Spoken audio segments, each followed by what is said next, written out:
Assalamualaikum warahmatullahi wabarakatuh. Selamat malam. Kali ini kita akan mempelajari tentang contoh kasus analisis regresi berganda dengan menggunakan SPSS. Jadi kita menganalisis regresi berganda dengan bantuan program praktek program SPSS sekaligus kita interpretasikan. Jadi kita akan membentuk persamaan regresi sekaligus menginterpretasikannya. Baik, di sini sudah saya siapkan data melalui program MS Excel, Microsoft Excel. Di sini ada contoh kasus sederhana tentang permintaan yang dipengaruhi oleh harga barang dan pendapatan masyarakat. Jadi sudah disiapkan data di mana di sini diketahui ada data permintaan akan barang, kemudian data harga barang, dan juga data pendapatan masyarakat. Jadi penelitian ini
variabel-variabelnya pada lembar kerja SPSS ini. Dengan cara kita buka dulu halaman variable view. Kita klik menu variable view pada sudut kanan bawah yang bagian kedua ini. Sudut kiri bawah maksud saya. Ya, kita buka halaman variable view. Halaman variable view ini berguna untuk menginput nama-nama variabel yang akan kita teliti. Berdasarkan data di Microsoft Excel, di sini terdapat 3 nama variabel, di mana variabel terikat yaitu permintaan Y, kemudian variabel bebas harga X1, dan variabel pendapatan X2, variabel bebas kedua. Jadi dimulai dari Y, X1, dan X2. Baik, kita input di halaman, kita kembali ke halaman variable view pada SPSS. Pada baris pertama kita input nama variabel Y, simbol daripada variabel terikat, dengan selanjutnya kita ubah pada kolom label nama variabelnya yaitu variabel terikat atau Y-nya permintaan. Dalam satuan kita sebut saja, kita anggap saja unit ya, permintaan barang dalam satuan unit. Selanjutnya pada baris kedua kita input nama variabel untuk variabel bebas yaitu simbol X1. Dengan label, pada kolom label kita namakan X1 dalam hal ini adalah variabel harga. Harga barang maksudnya dalam, anggap saja satuan rupiah. Jadi dalam kurung rupiah. Ini satuan harganya. Selanjutnya, variabel berikutnya, variabel bebas kedua, X2. Kita ketik di kolom name. Dan pada label, nama variabel X2 adalah pendapatan. Ya, dalam satuan rupiah, dianggap saja satuan rupiah ya, pendapatan masyarakat.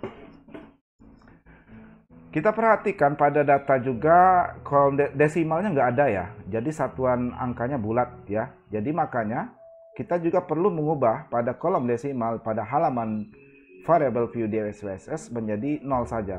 Sehingga ya kita ubah, kita jadikan 0 sehingga tidak memerlukan angka desimal sebagaimana data yang sudah ada. Selanjutnya, karena regresi adalah berbentuk parametrik, teknik pengukuran parametrik, maka skala untuk regresi itu data minimal skala interval atau rasio. Maka pada measure kita harus memposisikan data sebagai variable scale pilihannya. Jadi klik pada panah sebelah kanan pada masing-masing sel kolom measure, kita pilih scale. Ya, pada kolom measure atau skala pengukuran, kolom skala pengukuran kita pilih scale karena data dari kasus penelitian ini sudah berbentuk rasio. Baik. Untuk halaman variable view kita sudah input nama-nama variable, kita lalu kembali ke halaman data view. Kita klik pada sudut kiri bawah data view sehingga terbuka kotak halaman data view. Untuk kita inputkan datanya. Jadi kita kembali ke data yang ada di Microsoft Excel. Kita buka Excel tadi. Kita kopikan data yang sudah ada ini. Untuk kita nanti olah melalui program SPSS. Kita blok datanya mulai dari kolom permintaan, angka-angka pada masing-masing variabel. Jadi kolom nomor bukan ya. Jadi kita blok, lalu kita copy. Ctrl C atau bisa saja dengan klik kanan copy. Kita copy. Lalu kita kembali ke halaman data view SPSS. Kita tempatkan kursor di pertama kali sel, kita paste. Jadi paste, kita copy paste sehingga semua data yang ada di Excel sudah kita input atau kita masukkan di halaman data view program SPSS. Data sudah siap, di mana terdiri atas 10 data masing-masing variabel ya. Lalu langsung saja kita olah melalui Excel SPSS ini ya. Kita caranya dengan klik menu Analyze, Regression, karena ini adalah analisis regresi. Selanjutnya pilih Linear, karena ini regresi linear. Analisis regresi linear berganda. Sekali lagi, klik menu Analyze, Regression, selanjutnya klik Linear.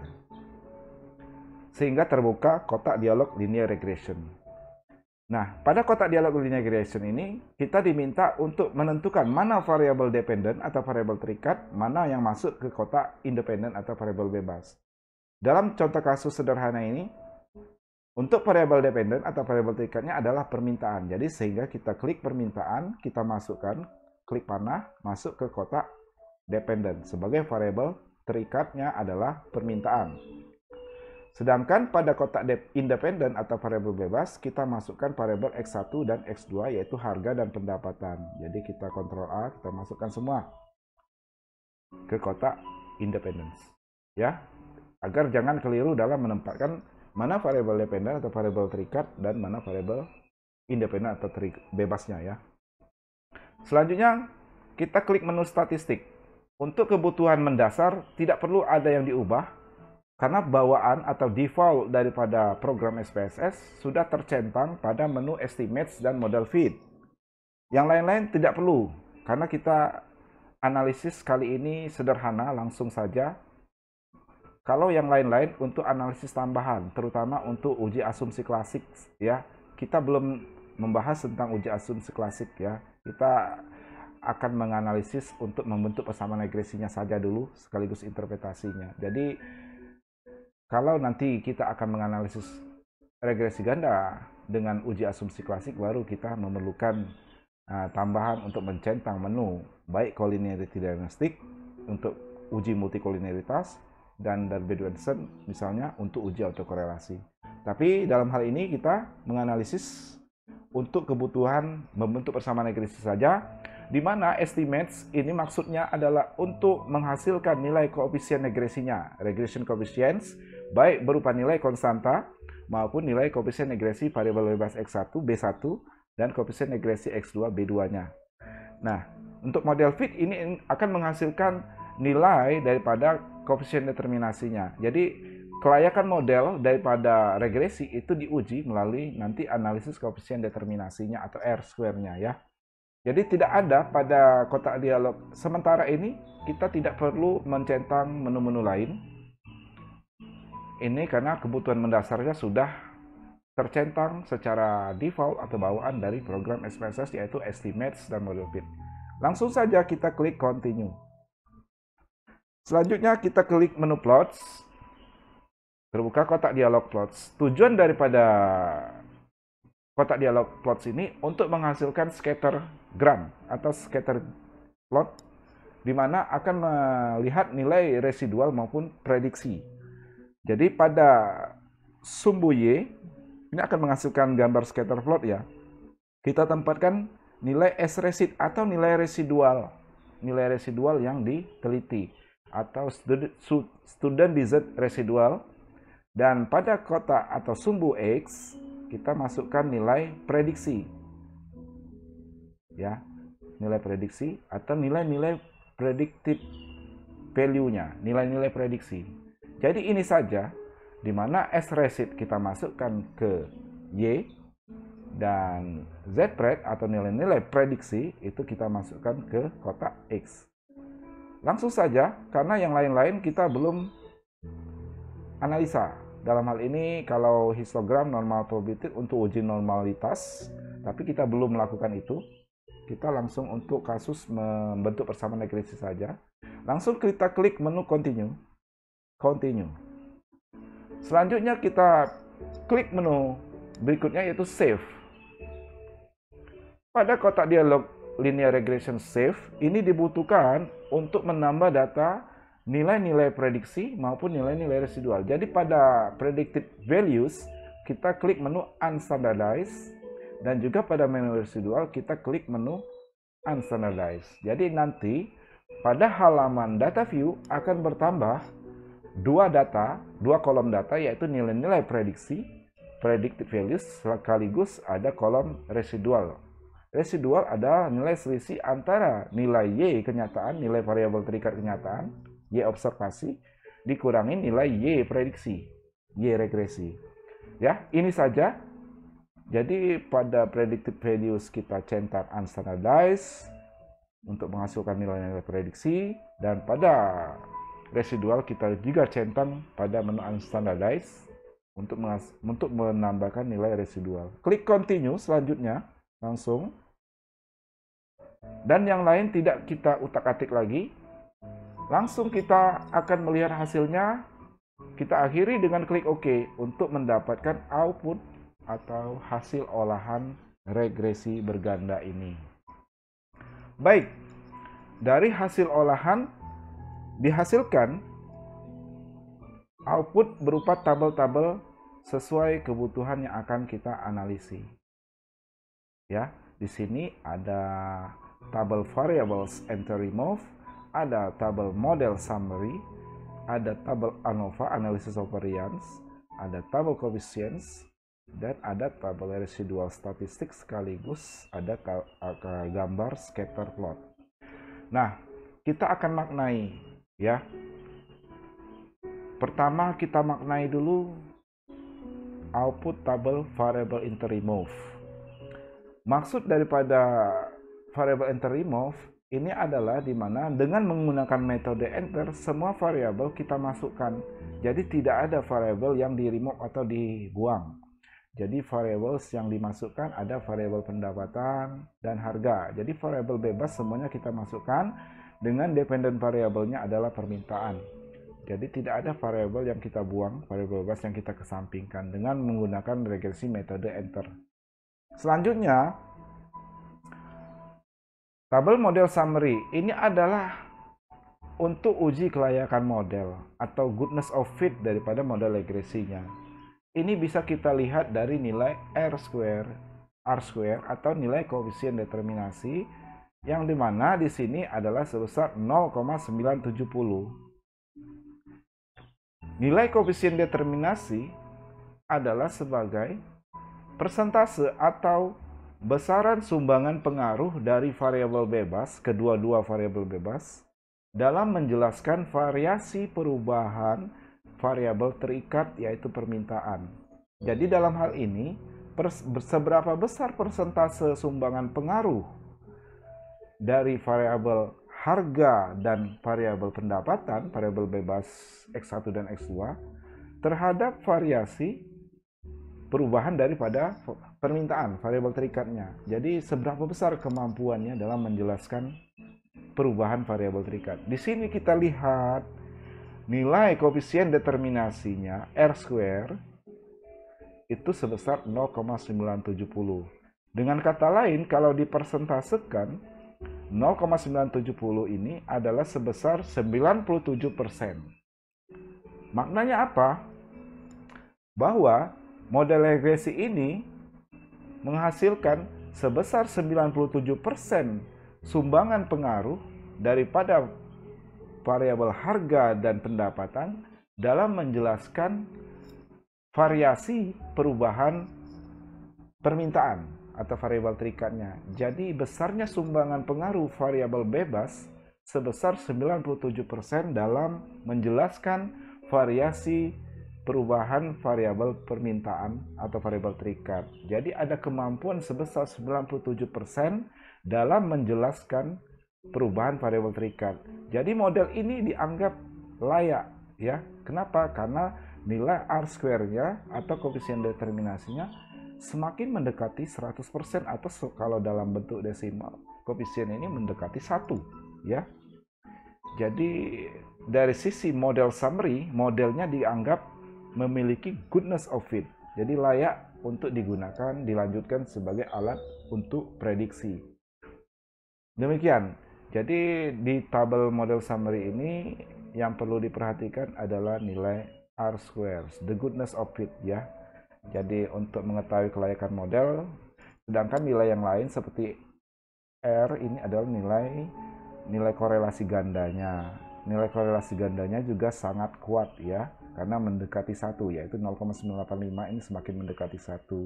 Kalau dipersentasekan, jadi ini hubungan ya, hubungan antara variabel bebas kedua-duanya yaitu harga dan pendapatan dengan variabel terikatnya permintaan itu sangat erat atau sangat kuat. Tapi yang perlu kita maknai untuk uji kelayakan model adalah nilai koefisien determinasinya yaitu R². Atau kalau dia variabel bebasnya ditambahkan, maka kita gunakan nilai koefisiennya determinasinya adalah melalui adjust R². Tapi karena itu hanya 2 variabel, kita cukup mengambil nilai R² sebagai dasar dalam menganalisis kelayakan model. Apakah model ini layak atau tidak? Ya, itu dibuktikan dengan nilai kontribusinya atau sumbangan pengaruh variabel bebas. Sekali lagi, makna daripada tabel model summary, khususnya untuk analisis koefisien determinasi, kita lihat berdasarkan nilai R² atau analisis koefisien determinasi sebesar 0,970. Artinya, sumbangan pengaruh variabel bebas adalah sebesar 97% dalam menjelaskan variasi perubahan permintaan variabel terikat. Sedangkan sisanya berapa persen? Yaitu 3% dipengaruhi atau dijelaskan oleh faktor-faktor atau variabel bebas lainnya yang tidak dimasukkan dalam penelitian. Jadi bisa saja yang mempengaruhi permintaan ada selera, ada harga barang lain, ada kebijakan pajak dari pemerintah atau suhu politik, keamanan dan lain sebagainya. Jadi hanya 3% sebagian kecil. Jadi dari apa yang kita teliti variabel bebasnya yaitu harga dan pendapatan, ternyata sumbangan pengaruhnya dalam menjelaskan perubahan daripada permintaan itu sebesar 97%, sangat kuat. Sehingga model ini dianggap layak ya. Semakin mendekati nilai 1, nilai R² koefisiennya, maka akan semakin dianggap model regresi adalah good of fit atau memenuhi kelayakan, sehingga bisa dilanjutkan sebagai alat prediksi. Selanjutnya, apakah pengaruh daripada variabel bebas itu signifikan atau tidak signifikan?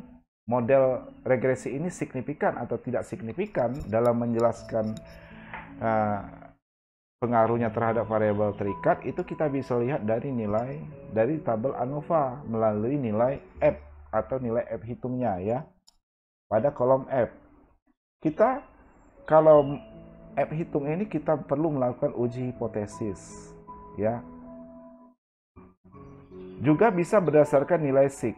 Tetapi kita sementara belum membahas tentang uji hipotesisnya ya, untuk memastikan apakah model memiliki kemampuan yang signifikan dalam menjelaskan pengaruh variabel bebas terhadap variabel terikat, memang melalui nilai F hitung yang akan dibandingkan dengan nilai F tabelnya, dan juga bisa juga melalui nilai SIG atau probabilitas daripada model, yaitu sebesar 0,00 ini dibandingkan dengan nilai taraf signifikansi atau probabilitas penelitian atau tingkat kesalahan duga yang biasanya 5% atau 0,05.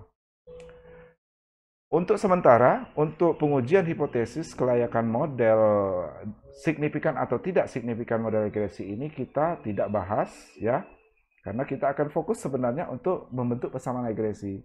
Tetapi kalau secara nilai signifikansi model, yaitu 0,00 ini masih lebih kecil dibandingkan tingkat kesalahan duga, misalnya 5% atau 0,05. Sehingga dapat diambil kesimpulan sementara, walaupun tanpa kita melakukan uji F, dari nilai SIG kriteria, jika nilai SIG lebih kecil dari alfa penelitian yaitu 0,05, maka dikatakan model signifikan, atau secara simultan variabel bebas, kedua-dua variabel bebas harga dan pendapatan ini signifikan dalam mempengaruhi permintaan ya.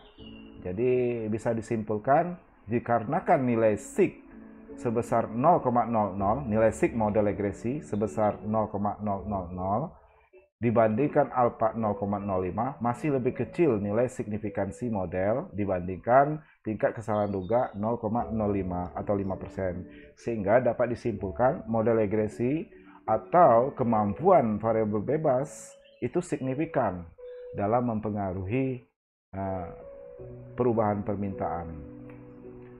Selanjutnya adalah tabel untuk membentuk persamaan regresi. Ini yang menjadi fokus utama dalam membentuk persamaan regresi bergandanya, yaitu melalui output utama tabel coefficients. Jadi kalau kita ingin membentuk persamaan regresi, sebenarnya fokus utamanya di tabel koefisien ini ya, karena di sini berisikan nilai koefisien baik nilai konstanta maupun nilai koefisien regresi masing-masing variabel bebas, yaitu harga dan pendapatan, yang kita butuhkan untuk menyusun persamaan regresi bergandanya. Jadi untuk menginterpretasikan ini, kita coba kita ketikkan ya, kita interpretasikan melalui, kita kopikan output ini ke lembar kerja Microsoft Word ya. Jadi caranya dengan klik kanan pada output tabel koefisien, klik copy, lalu kita buka program Microsoft Word ya, Microsoft Office Word. Kita akan coba menyusun persamaan regresi berdasarkan output tabel coefficients, dan sekaligus kita interpretasikan model yang sudah kita susun. Baik, sudah terbuka, kita langsung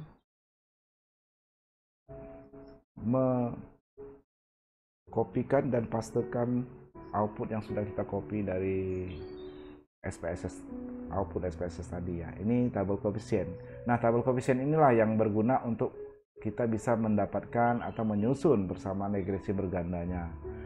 Jadi berdasarkan tabel koefisien ini kita bisa lihat nilai koefisien konstanta pada kolom B, pada bagian unstandardized coefficient, pada kolom B atau koefisien regresinya, konstanta bernilai min 7,292.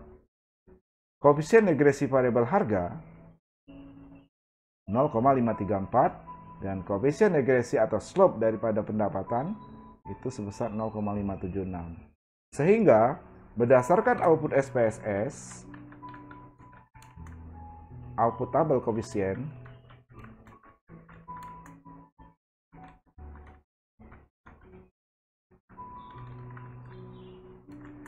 diketahui nilai konstanta atau intercept atau simbol A. Kalau dalam model umum regresi ya sering disimbolkan konstanta dengan huruf A ya dalam persamaan regresi secara umum.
Y-hat karena nilai variabel terikatnya sudah bisa kita perkirakan. Jadi Y prediksi ya. Kita masukkan simbol Y-hat, Y topi. Y-hat ini, Y topi, ini menandakan bahwa nilai Y perkiraan atau nilai Y regresi. Ya, kalau sudah ada nilai-nilai parameter atau angka-angka penduga ini, estimator masing-masing koefisien regresi, maka untuk persamaan regresi memang seharusnya dituliskan simbol Y itu dengan tanda hat atau topi atau tanda aksen menandakan Y-nya sudah bisa kita perkirakan karena sudah ada angka-angka penduga atau estimator masing-masing koefisien regresi.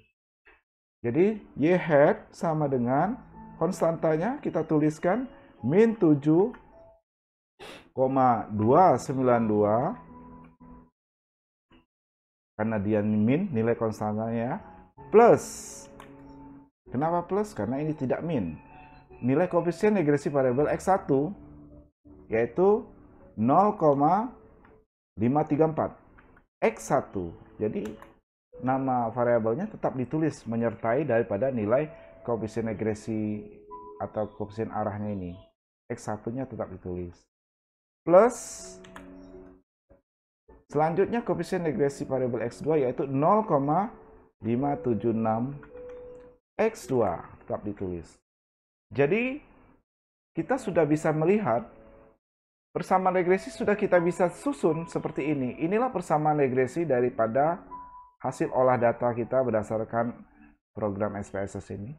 Dari output kita bisa menyusun persamaan regresi yaitu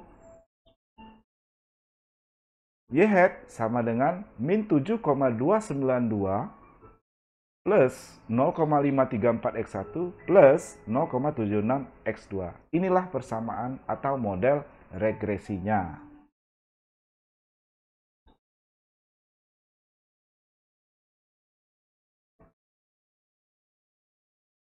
Sebaiknya untuk indeks penamaan variabel memang kita angka-angkanya kita subscribe ya atau kita turunkan ke bawah seperti ini. Ini adalah sebagai indeks pembeda antar nama variabel atau nama koefisien.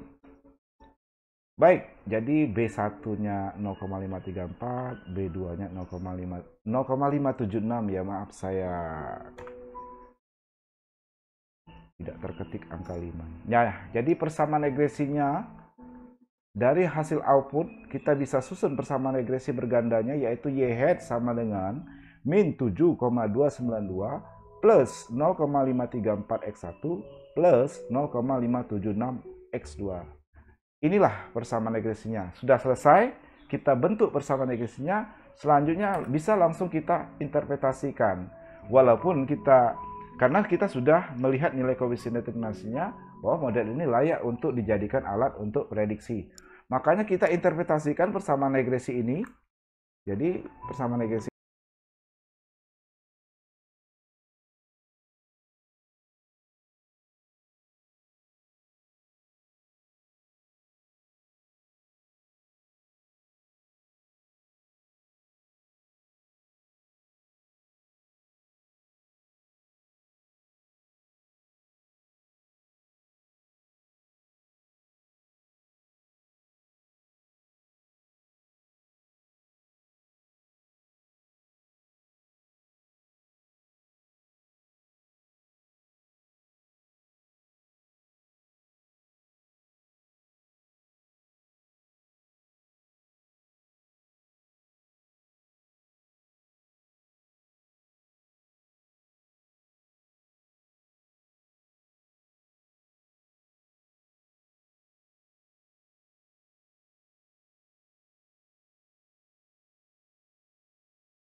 tanda minnya ya, sudah digantikan kata berkurang atau minus ini. Jadi begini, makna daripada nilai konstanta ini, min 7,292, ini adalah sebenarnya intercept daripada persamaan regresi linear ya. Jadi intercept atau konstanta ini sebenarnya nilai Y pada saat X sama dengan 0. Makanya jika harga X1-nya maupun pendapatan X2-nya tidak ada, atau maksudnya kedua variabel ini X1 dan X2 nilainya masing-masing 0, X1 0, X2 0, maka permintaan hanya akan tinggal berkurang atau minus sebesar min 7,292. Jadi seandainya ini X1-nya 0, misalnya kita ganti 0, X1 nilainya 0, X2 kita 0 juga, maka jika dikalikan masing-masing koefisiennya, variabel bebasnya 0,534 dikali 0 X1 plus 0,576 kali 0 X2-nya, maka ini habis, akan hilang atau nilainya akan hilang atau 0. Tinggallah Y sebesar min 7,292 atau berkurang sebesar 7,292 unit. Demikian maksudnya, nilai konstanta ini adalah ketika X atau variabel bebas sebesar 0 atau tidak ada. Dengan demikian, itu makna daripada, saya kembalikan modelnya sebelum saya ubah. Demikianlah makna daripada nilai intercept atau konstanta atau A ini. Selanjutnya kita maknai nilai koefisien regresi variabel X1, yaitu yang 0,534 sebelum yang kedua nanti. Ya, kira-kira seperti ini. Koefisien regresi harga variabel harga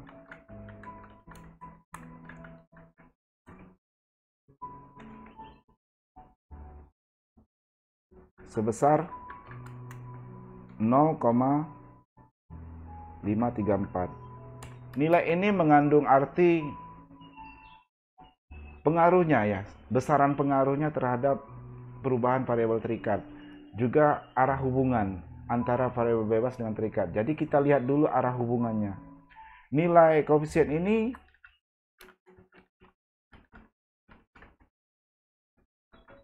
positif, tidak ada tanda negatif ya. Tidak sama dengan konstanta di mana ada tanda negatif. Jadi 0,534 pada output tidak ada tanda negatif. Artinya nilainya positif ya, makanya disebut positif. Positif ini artinya adalah terdapat hubungan searah.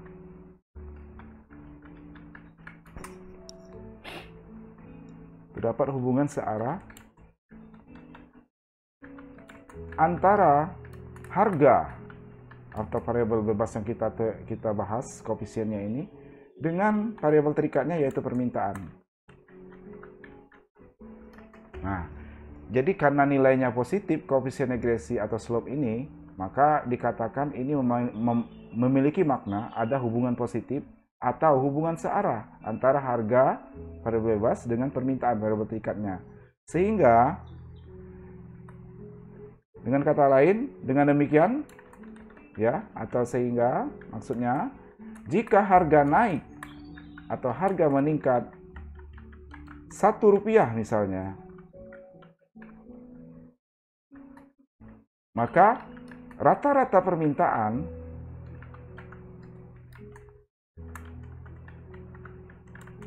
akan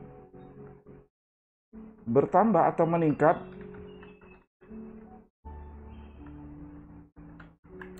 sebesar 0,534 unit.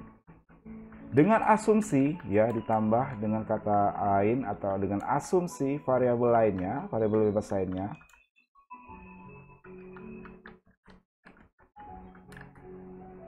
yaitu pendapatan bernilai tetap, atau dengan kata lain nilainya tidak berubah. Ya, jadi harus ada tambahan kata dengan asumsi variabel lain tidak berubah nilainya, karena ini regresi ganda. Jadi kalau kita menginterpretasikan nilai koefisien regresi satu variabel, sementara ada variabel lainnya, itu dianggap tetap nilainya.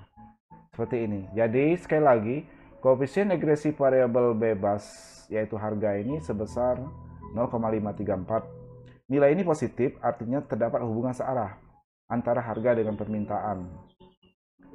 Jadi jika harga meningkat Rp1, maka rata-rata permintaan akan meningkat sebesar 0,534 unit. Dengan asumsi variabel bebas lainnya yaitu pendapatan bernilai tetap atau tidak berubah.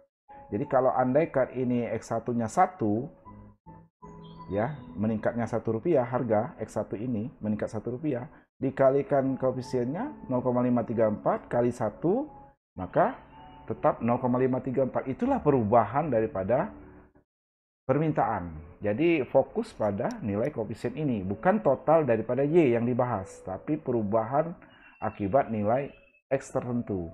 Dalam hal ini jika X-nya 1. Jika X-nya 10, maka permintaan akan sebesar berapa? Berarti 0,534 kali 10, maka permintaan akan berubah sebesar 5,34 unit ya. Kalau andaikan harga meningkat sebesar 10, maka permintaan akan meningkat sebesar 5,34 unit. Selanjutnya kita maknai koefisien regresi variabel bebas yang kedua. Kira-kira ya, saya kopikan saja kalimatnya ya supaya lebih agak cepat. Tinggal saya ganti nama variabel. Koefisien regresi variabel apa yang kedua, yaitu variabel pendapatan. Sebesar, kita lihat nilainya 0,576 ya, 0,576. Nilai koefisien ini juga positif ya, tidak ada tanda negatif, artinya terdapat hubungan searah antara pendapatan variabel X2 ya. Dengan permintaan. Dengan demikian, jika pendapatan meningkat Rp1, tapi kita coba angka lainnya. Ini tergantung kreativitas dalam memaknai. Kalau kita mau bikin meningkatnya Rp1 itu secara umum silakan. Tapi kalau kita mau ubah misalnya meningkat pendapatan Rp10, maka rata-rata permintaan sebesar berapa? Kalau 10x2 dikalikan koefisiennya 0,576, maka menghasilkan nilai 5,76 unit. Jadi, jika pendapatan meningkatnya Rp10, maka rata-rata permintaan akan meningkat sebesar 5,76 unit. Kenapa 5,76? Karena 0,576 dikalikan X2 sebesar 10. 0,576 kali 10 maka menjadi 5,76 ya. Dengan asumsi variabel bebas lainnya apa? Yaitu yang X1 harga itu bernilai tetap, tidak ada perubahan. Jadi fokus pada perubahan nilai variabel bebas X2 pendapatan. Seperti inilah kira-kira dalam menginterpretasikan model regresi yang sudah kita bentuk berdasarkan hasil output nilai-nilai koefisien dari tabel koefisien pada olahan melalui program SPSS menggunakan analisis regresi berganda. Mudah-mudahan penjelasan singkat ini ada manfaat. Bila ada kekurangan atau kekeliruan, saya mohon maaf. Kita adalah sama-sama belajar, step by step. Semoga mendapatkan manfaat dan berguna bagi kita semua. Terima kasih, thank you atas perhatiannya.